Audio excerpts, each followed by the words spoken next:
Hey guys, so today I'm going to be going over the Bane Chronicles, The Runaway Queen, which is the second book in the series. This book is a lot shorter than Cassandra's usual novels. It's only 74 pages long. The basic idea of this book is that it is a sort of reimagining of Marie Antoinette, this really famous historical figure. And it is a reimagining that includes fantasy elements in it, in the form of a warlock, Magnus Bane, who intervenes and tries to save the queen and the royal family. It takes place in 1791, which is the year when the queen and her husband and her children tried to escape out of France in order to not get caught by the revolutionaries and in order to not get executed. That plan, of course, as we know historically, has failed. I do not want to go through the whole history of the French Revolution. I think that you guys all learned this in high school or in university, or if you haven't,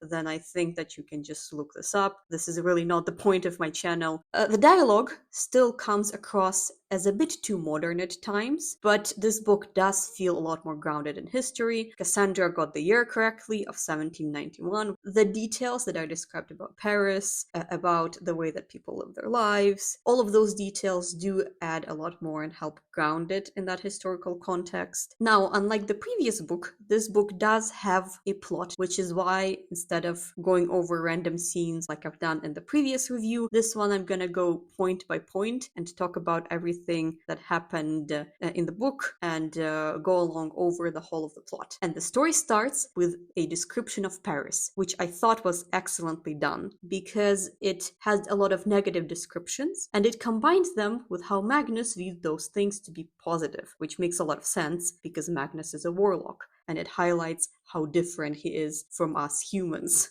Then we're also introduced to Henry, who is a vampire subjugate. The subjugates in this story are humans who serve vampires, and in return for that, the vampires will turn the subjugate into vampires at some point. Also, Henry invites Bane in the name of his master to attend an event with other vampires, and Magnus doesn't really want to go to that event, but he feels like he has to because it's an important event for vampires and he wants to get along with them. And we're also introduced to two servants, Marie and Claude. We do not really get much detail about those servants and their personalities and what they're like, but they're introduced as being part of the story. All of this exposition feels way too much and way too excessive. Even the book itself acknowledges it with "but enough of that" line. I do wish Cassandra mixed it up a bit more with plot. I think that would have made the book more engaging, but overall I am happy that there is all of this description because I feel like that's something that was missing in the previous book. Then Count Axel shows up, and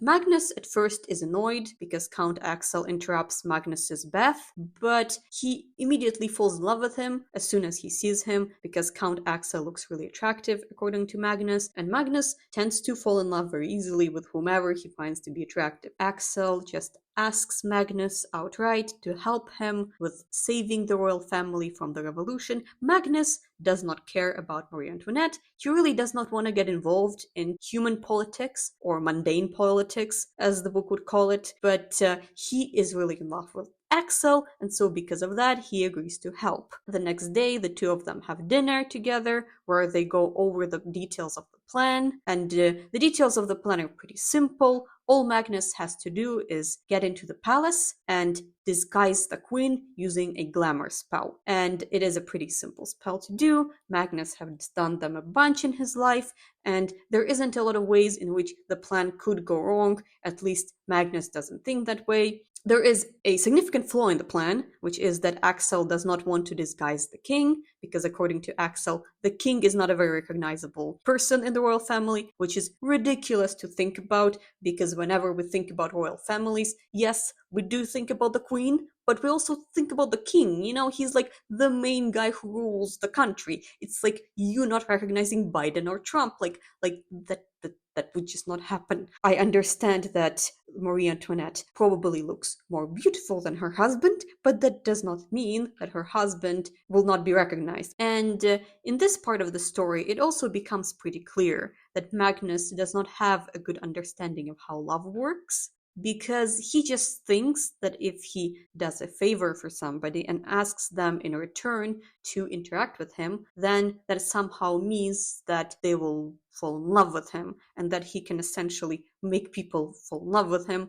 And yeah, that's really not how love works, man. Especially if they are attracted to someone else. But all characters have characters flaws, and this is one of those quirks that Magnus has, I guess. Then Magnus spends some time with his pet monkey and asks his servants to take care of the monkey. This whole part is meant to be really funny. He even wants the servants to extravagantly dress up the monkey, which also emphasizes further how much Magnus just loves everything that is extravagant, especially since Magnus does not consider that dressing up a monkey is extravagant. And during that whole scene, it is revealed that the plan is being delayed until tomorrow, which causes the conflict for Magnus because on that day, Magnus is also supposed to attend the vampire party. And he obviously cannot be at two places at the same time, but he figures that the whole rescuing of the royal family thing is a really simple plan. It will not take a long time, and so he would be able to make it to both events in time. During that passage, it is mentioned that Magnus has this really bad feelings. This is foreshadowing that something would go wrong during the rescue mission. So then we jump into the actual events of him saving the queen. He comes into the palace, he changes her appearance, and then he leaves. Their interaction was pretty awkward. The queen seems to be really confused about Magnus. It isn't clear if she even recognizes that he's there. It is not clear if she was briefed on the whole plan of them running away. It would make sense that she was, but based on that whole interaction, it is really weird. I like the physical description of Marie Antoinette as having a combination of beauty while also being really worn out by her situation of being a captive and tired. And I do find it really cool that Marie Antoinette is this character who struggles, but at the same time who still retains that strength and the beauty as far as her appearance goes. The second that she starts talking and acting and actually doing things, she automatically stops being a good character to me. Then Magnus goes to the party and he just goes around, interacts with subjugates, interacts with other vampires there, and it is revealed that the vampires found and captured Marie Antoinette. This reveal does not feel surprising to me at all, due to all of the foreshadowing of something going wrong. And when Marie Antoinette appears at the party, it is only natural that since nothing went wrong directly at the rescue mission, something must go wrong during the party, and that something must be related to the rescue mission. And the most obvious and straightforward thing that might happen is that Marie Antoinette will appear at the party as a hostage of the vampires. I do feel that this was not really a twist. It was too straightforward, and because of that, the story just felt kinda boring. During that whole scene, Antoinette's behavior is extremely stupid. If any even slightly intelligent person was in her situation, that person would know that there are a bunch of revolutionaries who held you captive for God knows how long, and they hate you very much, and they really want you dead or captured or tortured. And knowing all that, the second that somebody does capture you and brings you in, what do? You tell them who you are, and you do so in an extremely demanding and arrogant and annoying tone. Why would you do that? Why? Especially when they have doubts about who you are. It would make a lot more sense to deny it, to just say that they're mistaken, to lie, and also to not behave like an arrogant jerk or like a spoiled brat. That would probably help you a lot more. It's like you do not play the "but I'm the queen" card when you know that everybody hates you. Why would you do that? Why? At this point, she really became my least favorite character because of how stupid she is and because of how she acts just as a complete and utter spoiled brat. I understand that she's the queen, but come on, this book really makes me root for the revolutionaries. And then Magnus saves the situation by arguing that it's not Marie Antoinette, but his magical project that he was working on, and that he just found a random person on the street and turned her into Marie Antoinette and made her believe that she was Marie Antoinette, but that this is not actually Marie Antoinette, and that he wasn't really finished with his work yet, and that he needed to just do a couple of finishing touches, put his signature on it, before letting the vampires have it. He does not really want to give her to the vampires, obviously, but he feels like he does not have much of a choice. So then he goes upstairs with her into a bedroom and he notices that there is a balcony. And that's when genius strikes Magnus and he comes up with this brilliant plan of summoning a hot air balloon and flying away on that hot air balloon together with Marie Antoinette. And so he enchants the hot air balloon, which comes to them. He wastes pretty much all of his power doing that and ends up being really exhausted at the end. The hot air balloon did not sound like a surprise either, because at the beginning of the story there was a lot of exposition talking about air balloons and how Magnus really wanted to fly in one. I don't really like the use of foreshadowing throughout the story because it just makes events like this one way too predictable. I wish that this foreshadowing was either completely removed or it was made a lot more subtle, because having it be this in your face just sort of ruins a lot of things in the story.